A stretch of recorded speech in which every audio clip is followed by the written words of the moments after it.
Why it sucks to be Master Chief.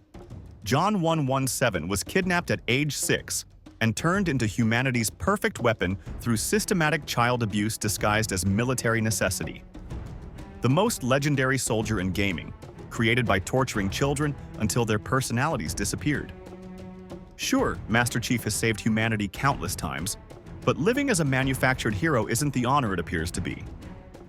Between having your childhood surgically removed, spending decades trapped inside armor that's become your coffin, and realizing your greatest victories only prove how successfully they destroyed the person you used to be.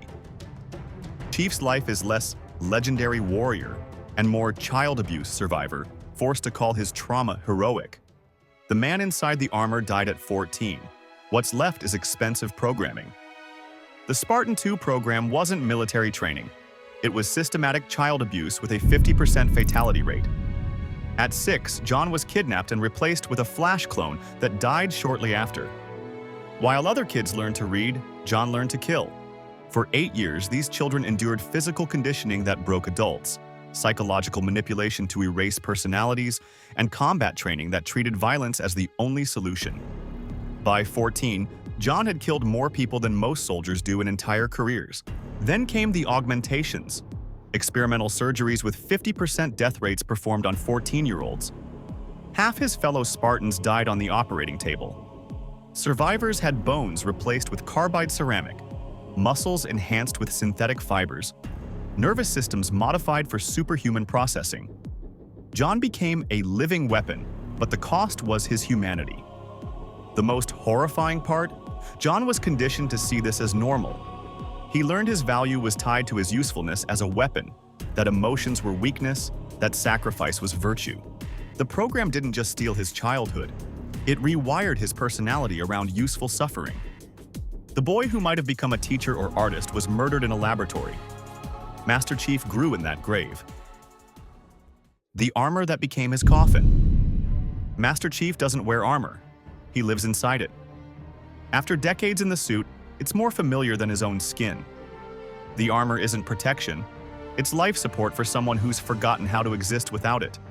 John's skin hasn't felt sunlight in years. He experiences the world through sensors, never direct contact.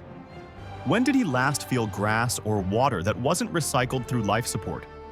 The armor keeps him alive while cutting him off from every sensory experience that makes life worth living. The psychological isolation is worse. The armor creates barriers between John and every human.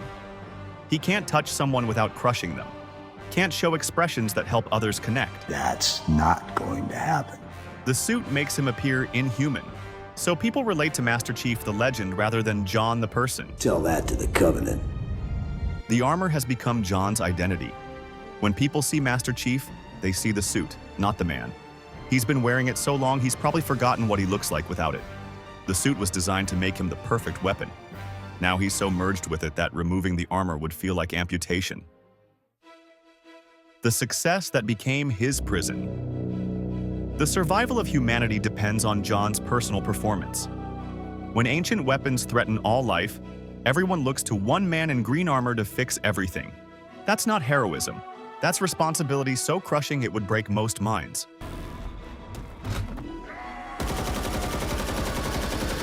Every mission is a test where failure means species extinction. John can't have off days, can't make mistakes, can't consider retirement because there's no one else. The more successfully he saves humanity, the more dependent they become, Master Chief, defend this station. and the more impossible it becomes to stop being Master Chief. Just one question. What if you miss? I won't. The cruelest irony? John has been conditioned to see himself as expendable. Every time he throws himself into danger, it's not heroic sacrifice. It's the logical conclusion of being told his survival matters less than mission success. The man who could have been a person was sacrificed to create the weapon humanity needed. The weapon was so successful that the person can never be allowed to exist. Living as Master Chief means trading childhood for conditioning, humanity for heroism, and personal identity for everyone else's survival. That legendary armor hides a man who never got to discover who he really was beneath the training and expectations. John 117 isn't humanity's greatest hero. he's their most successful victim. A child who was kidnapped, tortured, and programmed until he forgot he was supposed to be anything other than a weapon. His perfect success ensures he'll never heal from what they did to him. The most tragic part? John probably doesn't realize what was taken because the capacity for that understanding was surgically removed when he was 14. Have you ever felt like people only value you for what you can do rather than who you are? Drop that like button and let us know which character lost the most in becoming legendary. Subscribe to see why sometimes being the perfect soldier means never getting to be human.